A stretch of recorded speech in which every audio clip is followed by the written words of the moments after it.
Okay, when you think of Roger Federer, what's the first word that pops into your head?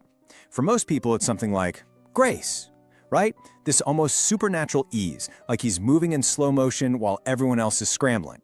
But here's the thing. What if I told you that effortlessness wasn't some gift he was born with? What if it was a system, an architecture actually, one that was carefully designed and honestly brutally enforced, all to make the hardest sport in the world look like a beautiful piece of art? So today, we're going to pull back the curtain. We're not just here to admire the magic. We're going to deconstruct the machine.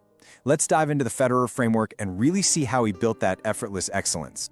And this quote, this is everything. This is the big idea, the revelation that didn't just change his career, it changed how we think about what it even means to be a champion. Just picture it for a second. You're 19. You're standing on the grass at Wimbledon Center Court, and across the net, it's Pete Sampras, a living legend. Everyone, and I mean everyone, expects you to just fall apart. The normal thing to do would be to fight fire with fire, right? Swing harder, grunt louder, just try to muscle your way through. But Federer did something completely different.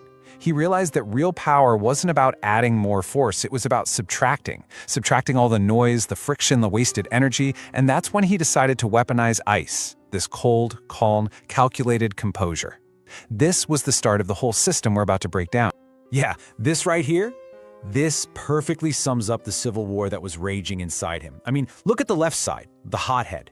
This was pure, raw talent, but totally out of control. We're talking about a guy so obsessed with perfection that it would just crush him. And you saw it in the smashed rackets, the screaming at the sky. But then look over on the right. That's the blueprint for the Maestro. So weaponized ice? What does that even mean? It's exactly what it sounds like. It's turning your own calm into a weapon. It's about getting to this place of systematic silence, where you replace all that emotional chaos with just ruthless, cold efficiency. This wasn't just a kid maturing. No way. This was a complete teardown and rebuild of his entire mental operating system. All right, so here's our game plan for this explainer. We're going to start with the war within, that internal battle that almost derailed him. Then, the defining tragedy that changed everything. After that, we'll get into his philosophy of flow and the architecture of efficiency.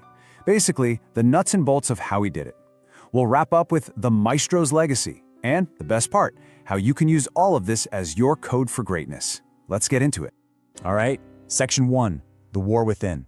Let's start with the Roger Federer that honestly most people have either forgotten about or maybe never even knew was a thing. This is the story of a prodigy who was just about to destroy his own career before it even started. So, the biggest fight for young Federer wasn't the guy on the other side of the net. Not at all. It was the absolute chaos happening in his own head. See, he was so unbelievably talented that he kind of suffered from this paralysis of choice. Imagine this. For any ball coming at him, he could see like 5, 6, 7 different shots he could hit. A drop shot, a lob, a flat winner, you name it. But because he could do everything, he felt like he had to do everything perfectly. Every single point felt like a test of his genius. And if it wasn't flawless, oh, it was a catastrophe in his mind. This wasn't just being driven. This was a soul-crushing burden that was just burning him out. And this internal battle, it wasn't private. It spilled out onto the court in really ugly ways. I mean, by professional standards, he was basically a brat. He wasn't just bummed about mistakes, he was furious. He'd launch his racket into the fence, he'd scream at the sky if a shot wasn't perfect, he'd literally cry on the court after a loss. It got so bad, so embarrassing, that his own parents would sometimes just get up and leave, making him walk home alone to think about what he'd done. This didn't look like a future champion. It looked like a total cautionary tale. So let's be super clear here. His biggest weakness, it wasn't his backhand, it wasn't his footwork, it was his own mind. His temper was a tougher opponent than anyone he ever played against, and honestly, it was kicking his butt. It got so bad that famous coaches literally started refusing to work with him. All that incredible natural talent was just being choked out by his own emotional drama. He was at a fork in the road, for real. Either get a handle on his demons, or just become another one of those great what-if stories in sports. And right at that fork in the road, something happened. A moment of unbelievable loss. It was a moment that would become the terrible but absolutely necessary push he needed to finally choose a different path.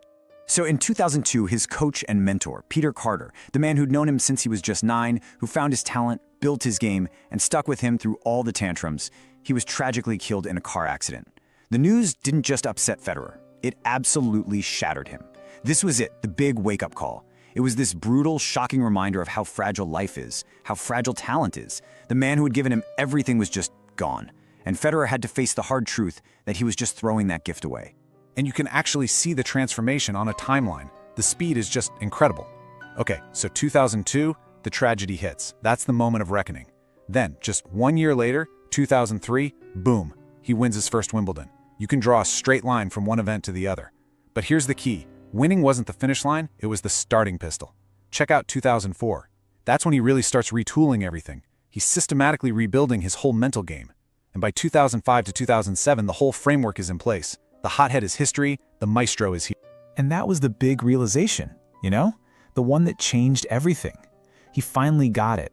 The only way to really honor Peter Carter's legacy was to stop throwing away the gift they had built together. That image of the kid crying on the court, it had to go. It needed to be replaced by a man who could win with silence. So he made a choice, a deliberate one. He decided to trade the loud shouting of his ego for the quiet logic of his technique. No more fighting the ball. From now on, he was going to flow with it. So that decision forced him to build a whole new operating system for his mind, a philosophy based not on raw emotion or brute force, but on two key ideas: sustainability and efficiency. The first big idea is something called sustainable artistry. And this, right here, is the absolute heart of his transformation. That effortless elegance we all saw on TV, that wasn't magic. It was an engineered outcome. Think of it like a swan on a lake. It looks so graceful on the surface, but underneath, it's paddling like crazy. That was Federer. The grace was just the visible tip of an iceberg of thousands of hours of hidden, disciplined, and, let's be honest, probably super boring work. All of it designed to do one thing: create the illusion that it was easy. And to make that artistry sustainable, he came up with a new, very simple rule for himself. It's only a point. Now, just stop and think about how wild that is for a perfectionist. He was literally training himself to let go, to reject the idea that one mistake could ruin everything. This is what we'd call radical perspective. It's where you treat a great shot and a bad shot with the same cool detachment. Why? Because it stops you from riding that emotional roller coaster that just drains your energy and messes with your head, especially when you're 5 hours into a final. Okay, the second pillar, kinetic economy. This is so cool, because it's where the mental and the physical really come together. It's basically the belief that efficiency itself is a weapon. It's a simple idea, really. If you can take one less step, use just a tiny bit less energy on every point, well, that adds up. It compounds over a long match. And that is why he always looked like he had more time than everyone else. Those little, quick, almost silent steps got him into position just a split second earlier. And in his mind, that made the whole game feel like it was slowing down. The goal wasn't just to win the point, it was to win the long, grinding war of attrition. So what's the big takeaway here? This whole mindset shift completely changed his relationship with the game of tennis. The court wasn't a stage for him to have a meltdown anymore. It became his laboratory. You know, a clean, quiet place to just experiment with rhythm, timing, movement. He wasn't there to have a fight. He was there to solve a geometry problem with a racket. And the art, the elegance, that was just a natural result of executing that solution perfectly. But listen, a philosophy is just a bunch of nice words without a system to back it up. So now let's get into the nitty-gritty. Let's look at the actual daily habits, the architecture that made this whole thing real. So he basically built this whole thing on 3 concrete pillars. First up, movement optimization. This was all about obsessive drills, stuff like shadow movements, where he's not even hitting a ball, just perfecting his footwork to make every single step count. Number 2, longevity engineering. This was a pretty radical idea at the time, focusing on protecting his body for the long haul, not just for the next match. And third, strategic disconnect. This is key. It's the idea of systematically planning mental breaks to make sure he never burned out. And this number, 12, it might be the wildest part of his entire system. Seriously, his whole longevity engineering thing wasn't just some fuzzy concept. It was a set of hard rules. Get this.